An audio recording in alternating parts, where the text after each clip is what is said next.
Hi, my lovely and amazing viewers. You all are welcome back to today's episode. It's your girl, Glory Chege. So, in today's teaching, there is a very important topic I want us to treat and I want us to learn from. Okay, so come closer. First, let me ask this question. As a baker, how do you trim your cake top? I mean, your cake top, like the one I'm trimming right now that you're watching. How do you trim yours? I have my reason why I brought up this topic in this video. Now, here is the thing. I recently bumped onto a post on Facebook where a baker was actually explaining the reasons why some bakers' price can differ from other bakers, even if their cake is same, design is the same.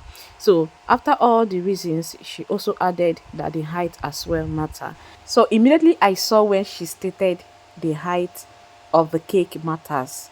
Then that was when I remembered that I've also had an encounter with a baker who was so mindful of how she trimmed her cake top. You can watch me, you see how I do trim my.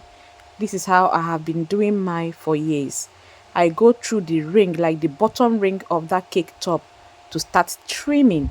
So that was when it came back on me. Like, oh, I see that a lot of bakers are actually mindful of how they trim their cake because they are avoiding to reduce the height of their cake. And then I decided to bring it up here. Let's talk about it. So it's very good to be mindful of our cake height because it also matters. It's a very good marketing strategy. Yes, why some bakers might present three layers of cake that will be just about 5 inches tall, yours might be 6 or 7 inches tall, right? It's possible. It's a good marketing strategy. In fact, it's one of the things you can actually use in convincing a customer. Oh, my own height is different from that height. Check it, you will see. Good.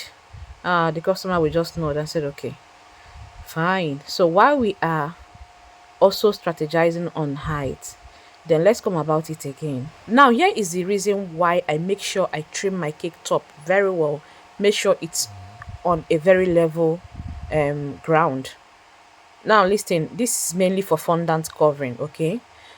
The thing is, if you don't trim your cake top very well, you don't make it leveled, so that the other cake that will come at the top of it can actually sit comfortably.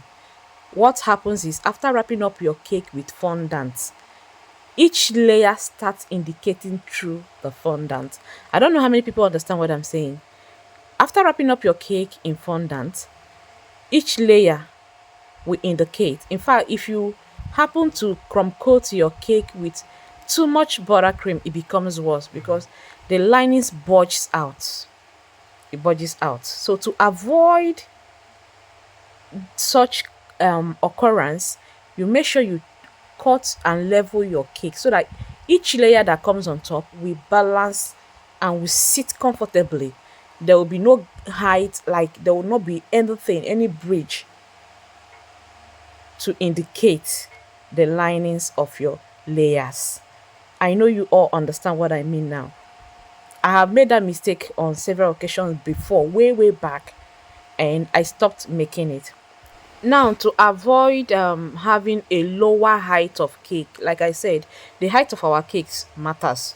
Oh yeah, it does. It's a good marketing strategy to avoid having a lower cake instead of the normal height you actually do achieve after stacking your cake and covering it up. What do you do? For me, I make sure I buy 3 inches tall cake pan. Whatever size of cake pan I'm going for, I do buy it in 3 inches tall cake pan. This is because that 3 inches, in fact, I never even knew that height of cake really matters. That is the truth. I've always been making my cake with whether be 2 inches tall or 3 inches tall cake pan, whichever one that I come across, I make my cake with it. All I know is that whenever I want to slice my cake top, I make sure I slice it in a normal range that I'm supposed to slice it. But then I now noticed that 2 inches tall cake pan wasn't giving me what I want. It wasn't giving me the vibe. It's always so low and too down, so I didn't like it. I started going for 3 inches tall. I love the height it gives me. Of course, who doesn't love height? everybody loves height. We all do love height. Yes. So that's why I went for 3 inches tall. So do yourself a favor. Start going for 3 inches tall cake pan. It will help you to contain more batter, more of cake batter. Okay, then at the end of the day you are also going to get the result you are looking for, even after slicing the top of your cake in the normal way you're supposed to slice. Is okay, is good to also be looking out for height, but then let's also look out for the elegancy of our cake. Now, if you happen to be covering your cake like crumb coating with ganache, you can actually overcome this particular um topic that I'm talking about. But hence you're covering your cake with buttercream, and when you're crumb coating with buttercream, you don't even need excess of it. You don't need excessive buttercream for your crumb coating. All right, like I said, once you're using a buttercream as your crumb coating, right? So you need to go all the way around to be sure that your cake is standing on its own, because buttercream is just like a glue. Buttercream is just a glue, not just like buttercream is basically a glue that helps us bind our fondant to the cake. So it's like this is your cake against your fondant. This is your cake against your fondant. However, your cake looks and you wrap your fondant with it will not hide. It will actually indicate itself. It will show all through. But when you're using ganache has like a very strong and firm foundation. It has a lot of marks and dents, you understand, on the cake, especially when you are now very good at it. It helps you to cover a lot of things. If you have potholes on your cake, with ganache you can actually overcome all those things. You can use ganache to cover it up, and then nothing will be showed, nothing will appear on your fondant when you're done covering or wrapping up your cake with fondant. But you see, buttercream, we don't need much of it. You remember, when you're using it as a crumb coat on a cake, you don't even need much of it. In fact, you can hardly use buttercream to cover up a pothole on a cake.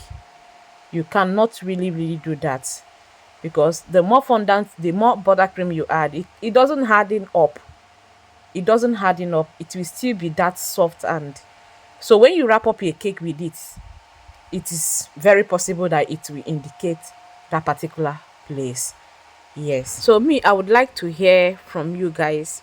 Just drop it at the comment section. Also tell me how you do trim your own. Tell me how you trim your cake top. I also want to hear, and then please give me reasons why you trim the way you do trim. Okay? So this is it with cutting of cake top. Then let me come over to also talk about our crumb coating. I also want to remind us, hope we know that we don't really need much buttercream when we are using buttercream for our crumb coating. I said it before, yes. So let me call back our mind again. In case you're still making that same, these are the little mistakes I made back then. And I want a lot of people to also not um continue making that particular mistake. If you're still using so much buttercream for your crumb coating, you need to stop.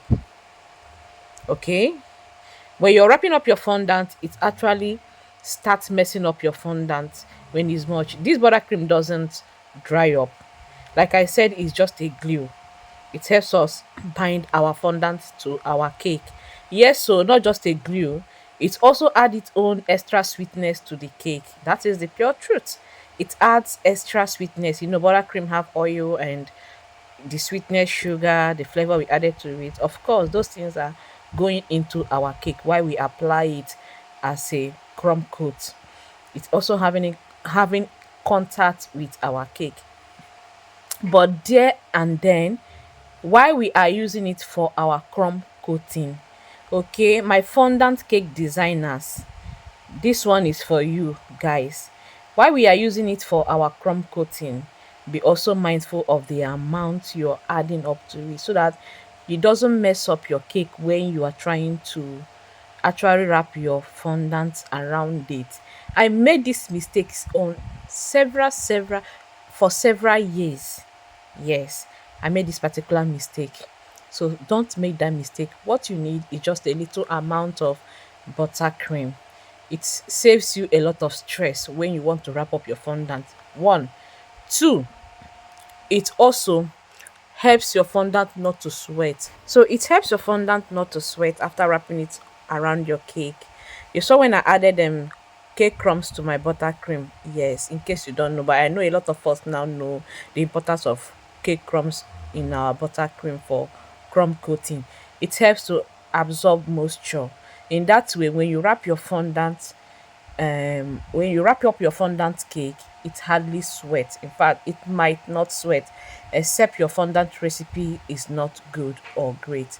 So that is it.